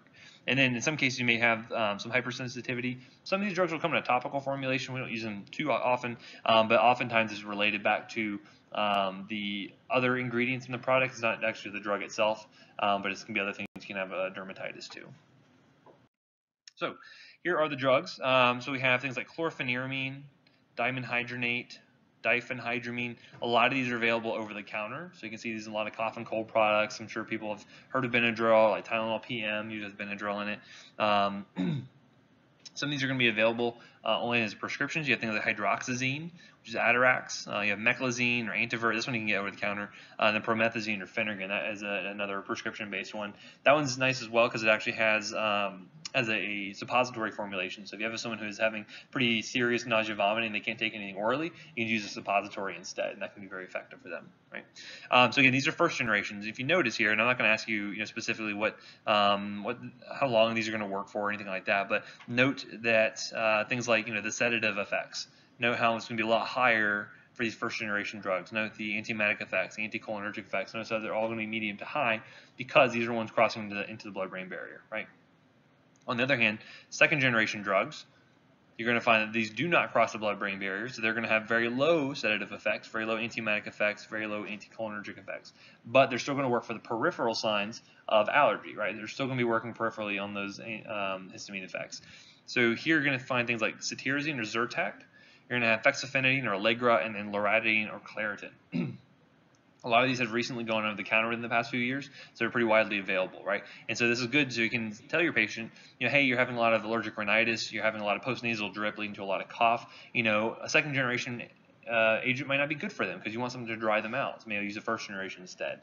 Or if they need to take a test in the morning, I'm going to recommend a second generation agent because I don't want them to be groggy, right? So those are kind of things to note when you might pick one versus another. There's also an intranasal one called Zelicine. We'll talk about it a little bit later. But just note there's going to be, do you guys remember when I talked about enantiomers and racemic mixtures? What is an enantiomer? Isn't that the D and the L? Yeah, so basically it's a left or right-handed version of the molecule, right? So again, things like cetirizine comes as a racemic mixture. We have both kind of in a 50-50 ratio. You're going to see now there's because a lot of these went over the counter and it went generic, drug manufacturers are trying to recoup or trying to make more money, and so they actually had things like desloratadine or levocetirizine. And it's funny because when you look, I think I put a picture of that in one of the pharmacodynamics lectures, and say we don't actually know what the clinical usefulness of using just this on an enantiomer, but we got a new patent for it, and so now we can make a bunch of money, right? So again, when you're trying to prescribe this stuff for your patients, like just stick with these. Like they're going to work just as well as the enantiomers do, but they're not going to cost very much, right? So again, always think about that sort of thing.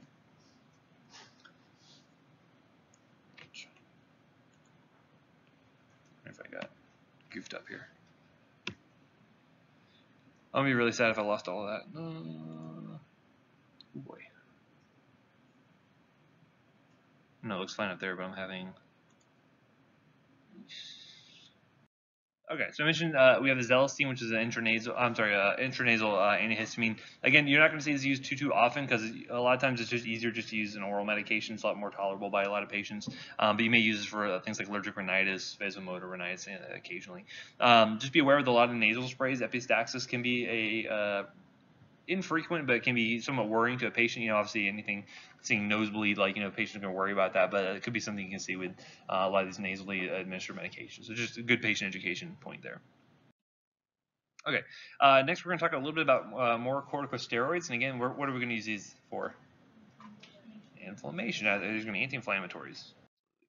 So one of the best things we can do, especially for patients who have a lot of allergic rhinitis, is instead of having to do things like first generation antihistamines, which have a lot of side effects, what we can actually do is deal with the inflammation very locally by treating it at the site, right? So again, if they're having mostly nasal symptoms, what we can do is give them nasal corticosteroids. The benefit here is it's only going to work kind of locally in the nose. It's not really going to work systemically, and we're going to see there's lots of side effects associated with systemic use of anti-inflammatories. Maybe indications for it, but if we can just use it nasally, that's going to be the best thing for us. So we're going to have things like beclomethasone, budesonide, flunisolide, fluticasone, mometasone, triamcinolone. Those are the most common nasal corticosteroids. And again, this is what you'll see with a lot of these classes of drugs. Because again, has anyone at least known anyone who's been on like Flonase before? Or yeah, a lot of people end up getting prescribed this, and so you find that once one of these becomes like kind of a big hit, a lot of drug companies will come in and be like, well, we want to have this one, we want to make this one. So that's why you run into like 6 or 7. They're all going to work pretty much the same. So there's no reason to pick one or the other. The most common reason to pick one or the other would be insurance, right? So what does their insurance cover? What's preferred? That's what you're going to go with. So be aware that a lot of these have inhaled versions for asthma, because you're going to see very similar pathogenesis here, and so very similar activities. Be careful not to actually to mix these up, right? So a lot of times we like to include the brand name here to make sure that those don't get mixed up, because again, you have Flonase, which is for the nose, but then you have Flovent, which is going to be the inhaled form, right? So those are very easy to mix up, very easy medication errors to make, especially in the hospital. We've had several cases where we'll send out Flonase instead of Flovent, and because no one read the label appropriately, so be careful with that. So, yes, ma'am. How do you write when you're trying to say you want it for inhale or how do you write that? What does it look like? So I would just try to be as explicit as you can when you're writing it. So I'd do something like, fluticasone nasal spray, parentheses, Flonase. Yeah, it's not really an abbreviation. Yeah, and then also like in the instructions will be hopefully pretty clear, because it would be, inhale 2 puffs twice a day, or or 1 spray each nostril daily, so hopefully your instructions will be pretty clear. But again, you'll find that in the medical field, people just don't read labels. Like they read so many of them, they'll just stop reading them, and then they goof things up. So again, inattention is the #1 cause for medical errors, probably far and away. So we'll use these most commonly for allergic rhinitis, vasomotor rhinitis. The thing to note with these drugs is, what do you think their onset of action is compared to something like an antihistamine? How do these drugs even work? These are pretty fast or pretty slow? These are pretty slow, right? So think about how corticosteroids are working. They have to get into the nucleus of the cell. They have to start changing gene transcription, changing protein production, right? These are very powerful because they work at the very top of the kind of the pathway for inflammation, but it takes time for that to work. So for instance, if I'm having an allergic reaction right now and I've already degranulated a lot of these mast cells and I'm releasing a lot of histamine, giving a corticosteroid is not going to fix that, right? The histamine's already there. I have to use an antihistamine to block that histamine, because that works immediately. But this is going to be much more powerful, especially for long-term control of these symptoms. Okay, so these things take time to work. You need to use them consistently, because again, once the patient will take it, they'll take it for say a week or 2, start to see really good effects, and then say, I'm better, and stop taking it. All of a sudden, symptoms come right back. Okay, so consistency is really important, and let them know it's going to take a few days to a week before you really start to see the effects here. Okay, versus like an antihistamine is going to work immediately. So that's the big difference there.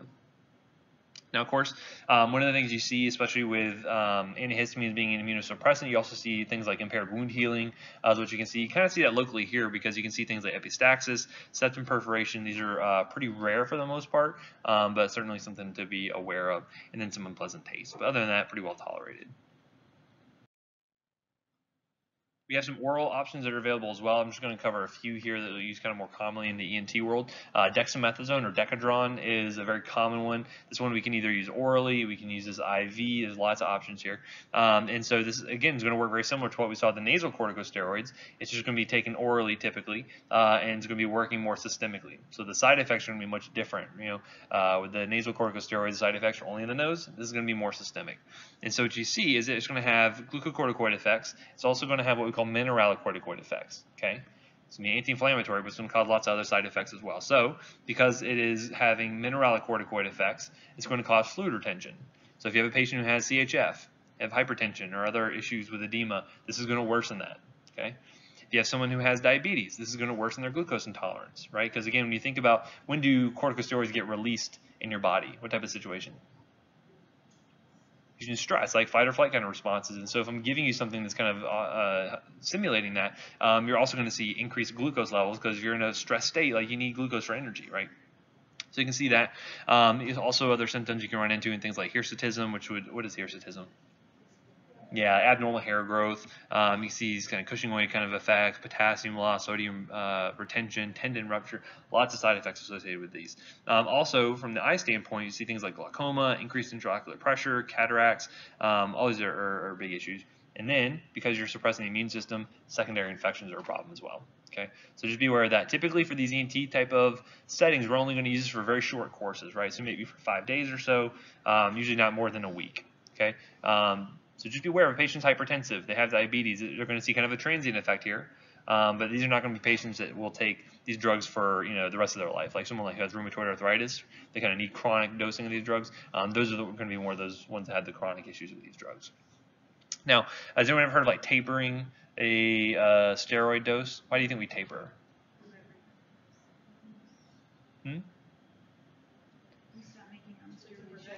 Yeah, that's exactly it. So whenever we're giving exogenous steroids, your body stops making its own, right? So the adrenal glands say, hey, there's plenty of corticosteroids around here. That negative feedback loop gets activated and says, hey, I want to stop production. So if you have someone who's on it, then the key here is that they're on it for more than a week, and you immediately disrupt and take away that corticosteroid, you're going to run into adrenal insufficiency, right? So that can lead to things like blood pressure issues. You can see issues with glucose and hypoglycemia, all kinds of problems, but it's very severe, and you want to avoid that. So if the patient will be taking a steroid more than a week, you taper it off, right? So basically, if you've ever seen like a methylprednisolone dose pack or a Medrol dose pack, you'll notice that it comes in basically you take like 6 pills the first day and take 5 and 4 and 3 and 2 and 1. That already has the taper built in essentially, but otherwise you can write out based on the prescription. Take 1 tab this day, then you're going to cut it down to a half tab, and you're going to cut it down to a half tab every other day, something like that. But again, the week cutoff is really the big thing there. If it's less than a week, they don't really have time for that negative feedback loop to really kick in. They're going to be fine not taking that or taking it off. So like a lot of cases, if we're giving like Decadron to like a kid for like an asthma exacerbation, we'll do like a dose in the ER, and then we'll have them take like 1 more dose because Decadron has a pretty long half-life, and then they're fine. They don't have to worry about tapering, or if they're on prednisone, which we'll talk about in a second here. Does that make sense? So again, that adrenal insufficiency is one of the biggest problems with chronic glucocorticoid administration, and then with withdrawal. So again, you can see some issues with this as far as drug interactions go. So things like diuretics, like we know that things like glucocorticoids are going to help to hold on to more fluid. This can make your diuretics work a little bit less effectively. You can see things like macrolides. Remember what enzyme macrolides can inhibit? CYP3A4, absolutely. So you can see decreased clearance of dexamethasone because of that. Obviously, because you're having more glucose intolerance, your anti-diabetic medication is not going to work as well. And then you can also see issues with some cardiac medications. Digoxin is one we use a lot for either AFib or CHF. You can see increased risk for arrhythmias because if you have potassium loss, which we'll talk more about that when we get to the kidneys, talking about some of the diuretics, you can run into some problems there. So just be aware of lots of interactions here. This is why we like short courses of this if we can get away with it. But some patients are going to require more long-term use. And those are usually kind of more severe, like autoimmune condition like lupus, rheumatoid arthritis, things like that. Okay. Next we have prednisone and then prednisolone. Prednisone will be the tablet form, and then prednisolone is usually the liquid form. The liquid form we use a lot for pediatric patients.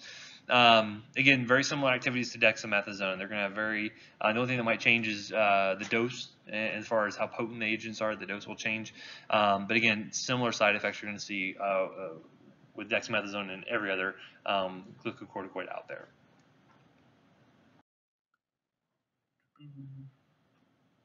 So again, to mention, not discontinue that abruptly, again, over a week. And again, be careful with immunocompromised patients. Because if you have immunocompromised patients and you're also putting immunosuppressant like a glucocorticoid on board, you have to watch out for things like vaccines in some of these patients, right? Because again, for vaccines to work, what do you need to have? Functioning immune system. Otherwise, you're not going to develop immunity. So you may find these being less effective. Okay, up next we have our ENT decongestants. What are these going to do for us? Decongest what? Yeah, most of the nose. Those are going to be the big one we'll talk about here. Yeah, nasal stuffing is what we're going to be dealing with. So the first one we'll talk about here is called oxymetazoline, otherwise known as Afrin. This falls in that same category as our imidazoline derivatives we saw in the ophthalmic section. So remember things like tetrahydrozoline or nafazoline. This falls in that same category. So these are going to be vasoconstrictors right? And that's going to help us to deal, because again, when we have allergic rhinitis, those blood vessels are very vasodilated, they are very leaky. That's why I have a lot of that rhinitis happening, because you're losing a lot of fluids there. So by vasoconstricting, close down the blood vessels, and it's going to lead to less less rhinitis, less nasal stuffiness, which is good for us. You ever seen someone who, or like probably not seen directly, but when you have someone who say uses cocaine pretty regularly, say they snort cocaine regularly and they stop taking it, what normally happens? Withdrawal? Withdrawal? Yes, they certainly have withdrawal, but what's one of the signs of withdrawal? What happens in their nose? It's very runny, right? So it's one of those things where they're constantly sniffing, because again, cocaine's a vasoconstrictor. So when they're snorting that constantly and they're constricting those vessels, and then all of a sudden they take that away, you can see rebound nasal stuffiness essentially. The same thing happens here, right? So again, certainly won't get you high like cocaine will, but you see very similar effects, because again, still vasoconstricting, because it's still the same alpha receptors you're activating there. So one of the big problems here is that we're going to use this for 3 to 5 days max. If you use it more than that, you're going to find that those alpha receptors are getting very used to being activated, and when they have this constant activation, do they downregulate or upregulate?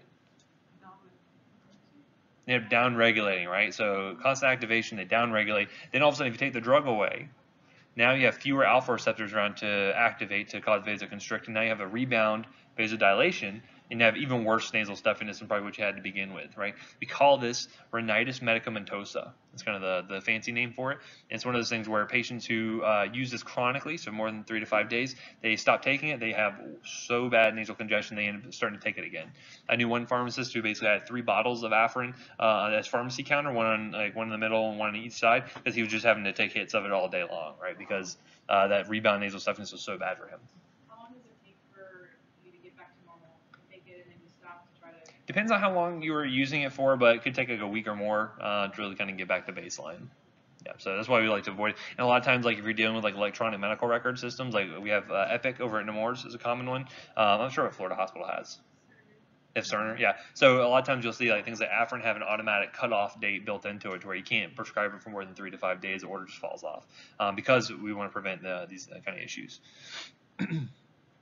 Okay, the other thing is you can see the nice thing about giving a nasally administered vasoconstrictor is that you kind of limit the amount of systemic side effects, but you may see a little increase in their blood pressure. So be aware of that. If you have someone who has like kind of uncontrolled blood pressure, you may see a little bit of a bump there. The other big one that we use most commonly is going to be an over-the-counter drug. It's called pseudoephedrine, otherwise known as Sudafed. But it's not really technically over-the-counter anymore. Where do you find it now? Behind the counter, right? You have to go to the pharmacist, and you have to go and give blood samples and your social security card and birth certificate, just to show that you're not going to be buying all this stuff for nefarious purposes. And why do we do that? Yeah, we're making meth out of it, right? So people are making meth out of it and didn't want that to happen. So there's a Combat Methamphetamine Act. They moved all that stuff behind the counter. So it's a shame, because it's a very effective drug, right? It's very good for helping to deal with that kind of nasal congestion.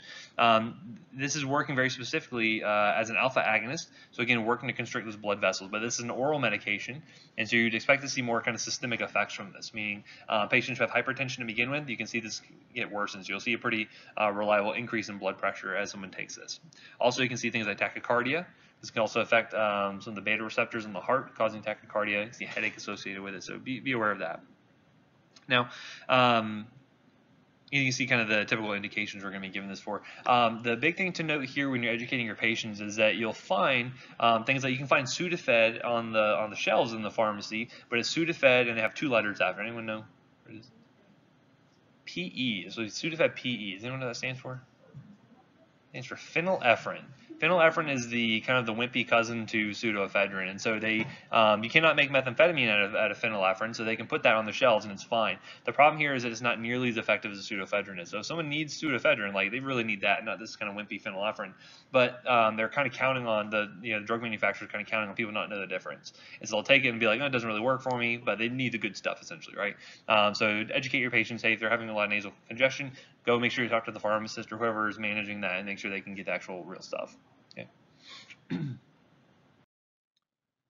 Okay, we also have one mucolytic agent that we have. What do you think a mucolytic is? Breaks down mucus. Yeah, so we have a couple options here. As far as for over-the-counter use, for kind of your typical outpatient, coughs and colds and things like that, we have a drug called guaifenesin. Mucinex is a common brand name for this one. So it's a mucolytic, also an expectorant when you're trying to get rid of and cough up a lot of these nasty phlegm and mucus down in the lungs. Basically, it's decreasing the viscosity, it loosens up the mucus so you can expectorate it. It's always kind of funny because sometimes you'll see like Mucinex DM, and it's mixed with another drug called dextromethorphan. We'll talk about in a little bit, but it's a cough suppressant. So I'm like, well, you're breaking up the mucus so you can cough it up, but then you're taking a cough suppressant at the same time. It's like, well, it doesn't make sense. Like, but anyway, so I typically say, take one or the other essentially. But the big point of education here is make sure they're drinking plenty of water, because again, someone gets dehydrated when they're sick, and that's just going to make that mucus more viscous and more tough to get rid of. So drink lots of water will help you to cough stuff up a little bit better. Again, expect an increase in drainage. They're definitely going to be seeing that just because it's kind of breaking all that stuff up. Okay, so real briefly, I want to talk about pregnancy categories because I didn't have another good spot to put it into, at least in this section. So pregnancy categories, this basically tells us, essentially, in a very easy letter form, how safe is this to give to a pregnant woman, right? Because the big risk is going to be damage or harm to the fetus. What do you term that when you have something harming the fetus? Teratogenicity, yeah, or teratogen would be a drug that is causing damage. Teratogenicity is kind of the term we use here. So there's 5 categories. It goes A, B, C, D, and X. Someone failed kindergarten, did not learn their alphabet well. But essentially, this is looking at kind of the summary of all the clinical evidence we have, saying like, well, how safe do we think this is going to be for both the mom and the fetus? Now, is it ethical to do a randomized controlled trial in pregnant women to see what kind of outcomes you have on a baby?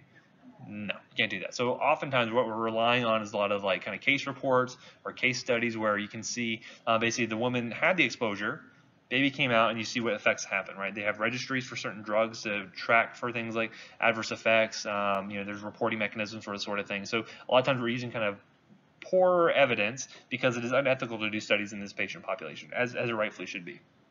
But that means it's very difficult as providers to come down to say like, yes, you should take this medication, or yes, you should not, right? Or no, you should not. But basically, some of these drugs have enough track records that we can say, hey, this is very safe or it's not safe. So starting off, you have category A. Basically means that this is super safe, no damage to the fetus, no damage to the mom, no problems whatsoever. Things like folic acid, right? Pregnant women should be taking folic acid anyway because it helps prevent what? Yeah, neural tube defects, spina bifida, that sort of thing. So they should be on that anyway. So that's a category A, no harm. There's category B, and again, some of this stuff not only comes from human data, but also from animal data. So this can be something where basically, there's animal data to suggest there is teratogenic effects, but human data does not back that up. That could be considered a category B, right? So again, still pretty safe. I'd still recommend, my wife's pregnant right now. I'd say, hey, you can take this medication. You'd be fine, right? So things like amoxicillin, in some cases you may need to treat an infection for a pregnant woman. Amoxicillin would be a category B drug, okay? Category C is interesting because basically if you're not really sure, you just lump everything into category C. It's one of those things that we don't have enough evidence to say whether it's good or not. Use at your own risk. It's kind of like, well, that's not super useful. And guess what percentage of drugs goes into category C? Like 80% of it's something crazy. Like almost everything goes in category C, which is not super useful for us as providers to try to figure out should you take this drug or not, right? Next, we have category D. This is where there is positive evidence to show that, yes, there is damage to the fetus, but there may be clinical situations where it is warranted, okay? So, for instance, if the mom dies, the fetus is obviously going to die. So it's one of those cases where you may risk some damage done to the fetus in order to help save mom, right? So there is some cases like lithium, right? We don't use lithium a whole lot anymore, but at least for these pregnant women. But, if you had someone who is like suicidal or homicidal, like this maybe the risk-benefit scales may come into where let's go ahead and risk treatment, right? Again, not something you're going to use very commonly, highly discouraged. And then there's category X. This is where something would be absolutely contraindicated. There's no good reason why you need to be treated with this. So Accutane or isotretinoin is a good example of that. Where did we see that previously?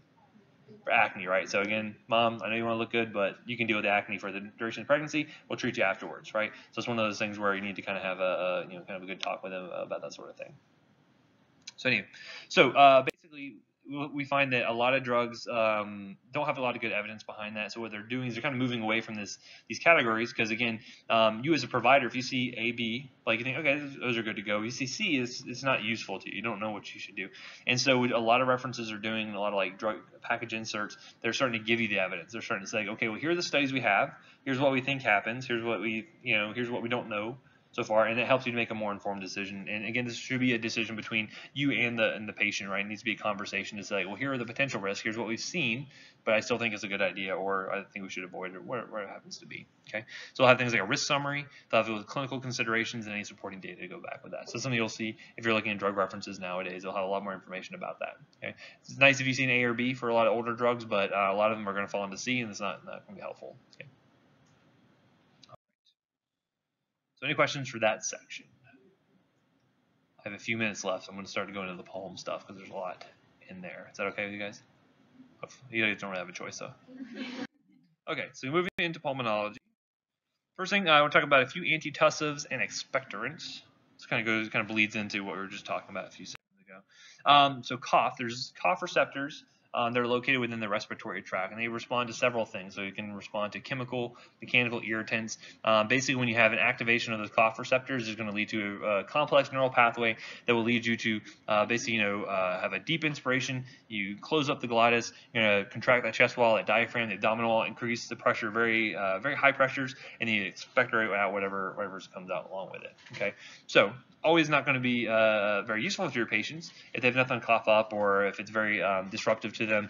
I don't know if anyone's ever like lived with someone who has like chronic cough or anything like that, but it can be pretty deleterious to their quality of life. Just having to constantly cough all the time is kind of terrible.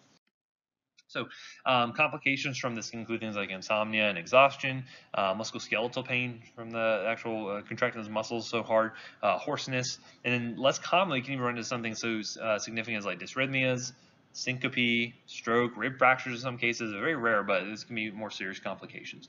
So when we have drugs that are going to treat this, we're going to use things that help to reduce the number and severity of the episodes, and then we also want to prevent any complications there. So a couple drugs we have for this one is going to be benzonatate or Tessalon. So this one is interesting because it is working by basically anesthetizing those stretch receptors within the lungs. So those cough receptors get blocked. Essentially, and so even if you did have some kind of irritant that would normally affect it, it's basically kind of deadened to it. It would not really respond so well. So it's going to be good for relief of non-productive cough. So again, if you're sick and you have an infection, you're trying to get rid of all of that kind of infected gunky mucus, you want to get rid of that. So we don't really recommend a lot of antitussives in those cases. But in the case of non-productive cough, this is a good drug for that. Again, usually people use this just on an as-needed basis. So if they are having coughing episodes, they can take this and help out with that. Interestingly enough, is it comes in these little gel capsules, and in addition to being super difficult to actually count out and put into a pill bottle, working in the pharmacy, you kind of pour out a few and they go everywhere because the things roll like crazy. But besides that, being very difficult to wrangle, if kids get into this and they bite into it, you can have local anesthesia like the tongue and into the mouth. So that's one of those things that you don't want to crush or chew this one because that anesthesia will happen in the wrong areas essentially. You'll have some drugs that are listed as like do not cut or do not crush or chew. A lot of those end up being like extended release preparations where they can actually break the preparation and have all the drug come out at once. That's one of those cases where the drug will cause side effects by doing so. Right. Another good antitussive is going to be dextromethorphan, otherwise known as Robitussin. Delsum is another very common one. Does anyone know why I put Bender the Robot here? What happens when what do you call it when you take a whole bunch of Robitussin in order to get a high? I didn't go to any cool parties. Robotripping. They call it robotripping. So that's if you ever hear that term, listen, I come from the tox world. We have to be familiar with all this stuff. I also had to learn how to do urine drug screens by taste alone, so like.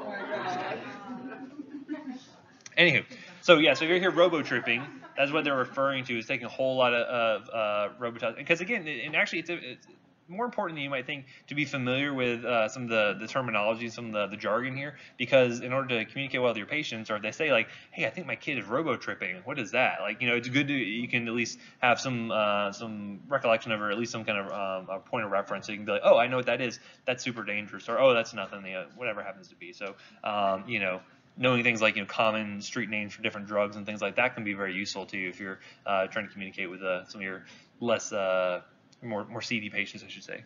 Anywho. So this is an antitussive. This is actually interesting because the drug is very similar to another drug called codeine. Anyone know what you use codeine for? Pain. Yeah, it's also it's considered an opioid, similar to heroin, hydrocodone, morphine, all in the same category. Basically, when you activate those receptors, you end up causing analgesia, which is good. You can also see things like respiratory depression, which is typically bad, and then you can also have an antitussive effect. So things like Tylenol number 3, which is Tylenol plus codeine, they can be used as an antitussive. You may see things like morphine very rarely being used as an antitussive. Or if you ever heard of a drug called Tussionex, that is a liquid formulation that's hydrocodone that can be used as an antitussive. This is basically chemically related to that, but it does not cross the blood-brain barrier to activate those same opioid receptors, essentially, right? So it's different enough where you don't get analgesia from this. You just get the nice antitussive effects, which is good.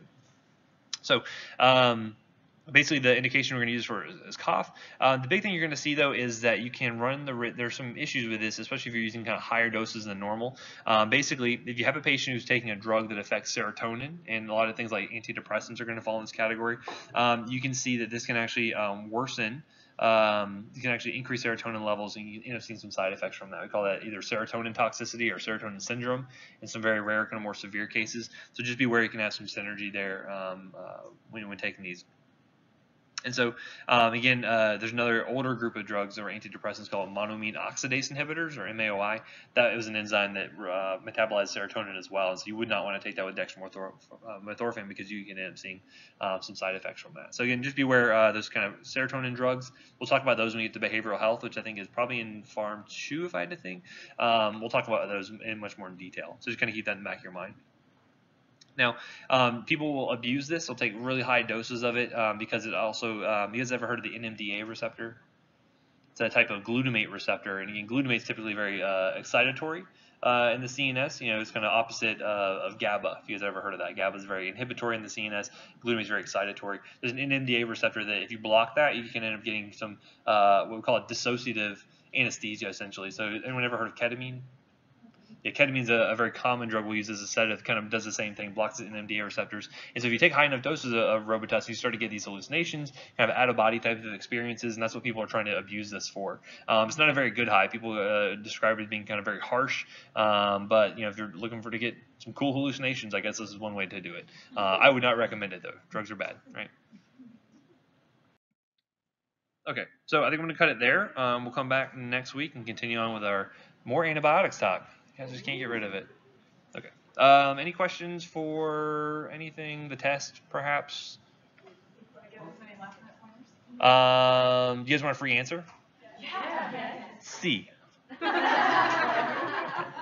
good to be true. Yeah. Yes, as well, yes. No, I'm not. I wouldn't ask that. I would include that in the question or something. So for instance, it may come up to where if I say something like a patient is having severe nausea, vomiting, and which antibiotic would you want to use? And they may put like amoxicillin PO or ceftriaxone IV. You would think, okay, well the IV option is going to be better for that patient, right? So that could be something I might ask. I'm not going to have you memorize though that Rocephin is IV only, right? So that's a little bit more. Yeah. Think about your patient like. Exactly. So drug selection is going to be a huge component of this because you need to say what is the best drug for your patient, right? So again, you can say that amoxicillin is the best thing to treat strep pharyngitis, but if they have a penicillin allergy, what's my backup? If they can't take oral meds, what's my backup? And that's a lot of what you do as providers is to come up with your backup list essentially. So anything else? All right, good luck. I think you guys are going to do very well. My other guys did awesome on this test. I think you guys are going to do very well as well.